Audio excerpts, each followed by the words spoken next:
like, you know, I feel like I got out of the way and God got in.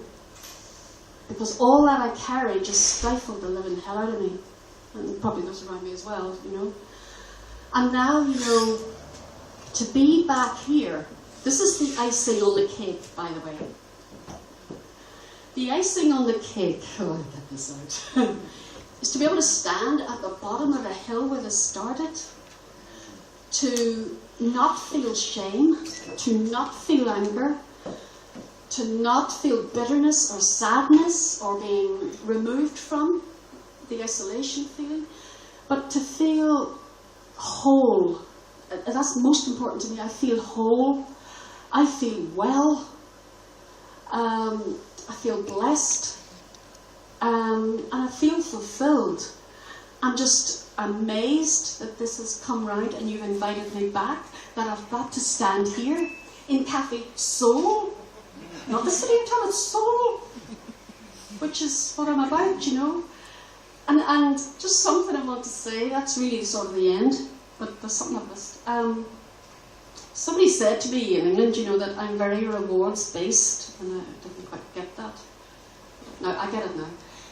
You know, after my mastectomy and all the surgeries, and Simon would come and get me, he'd drive down from Liverpool, down 3-hour drive down to where I was, and he'd come in looking white as a sheet, you know, and helping me out.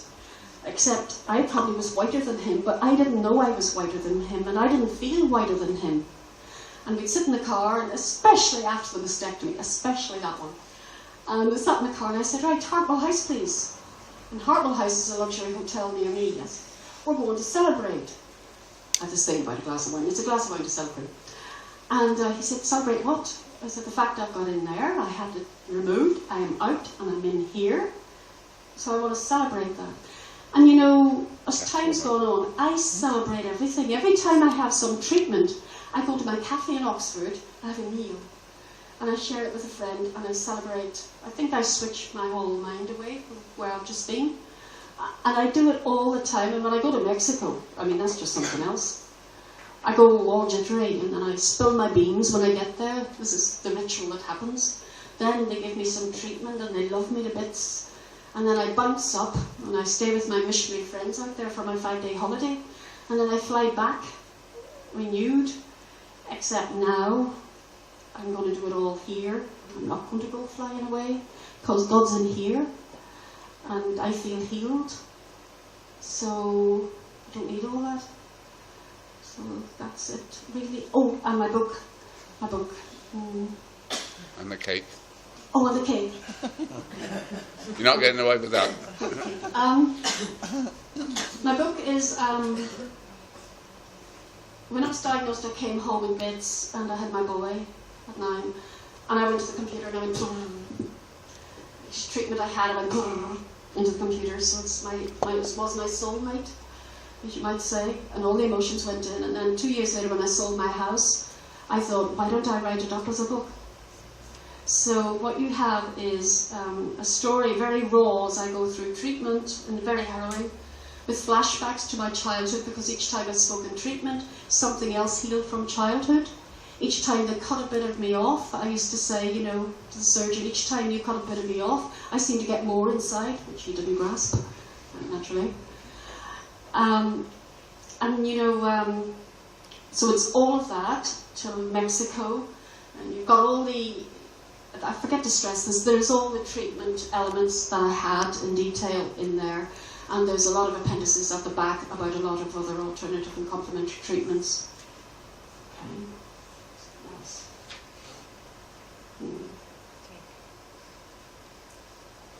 The cake. Yeah, I'm coming to the cake. Oh my gosh. It's often when you get it, when you can't get it. Comes with age, dear.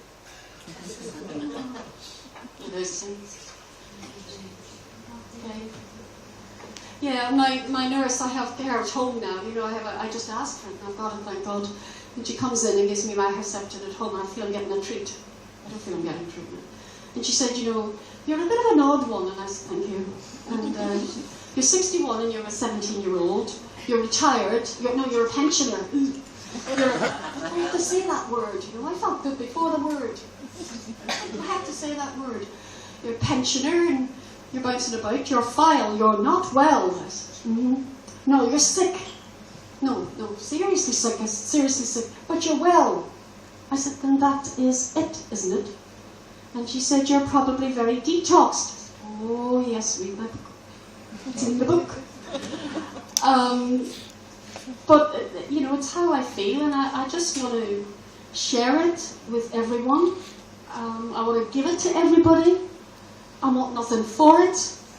I'm just, every year that goes by at the minute, particularly now, because my boy's getting ready to go to uni. I won't go there too much. And I never thought, my vision was to get him on his feet so it'd be all right if I died. Now I'm thinking, my God, he's going to be going home, and he's going to be leaving home, and I'm going to continue on, so there's a life ahead. And that's not something I ever had. So I'm just thrilled. I know it sounds dreadfully awful in some ways, but it's not. It's the best thing that happened. It's not the worst thing. The worst thing was my childhood. It's the best thing that happened for the benefits it's brought. And my enjoyment, my quality of life, and I'm about quality, not length. But I want quality, and I'm getting it. So that's it really. And my cake, if you'd like to share a piece of my healing cake, you're very welcome.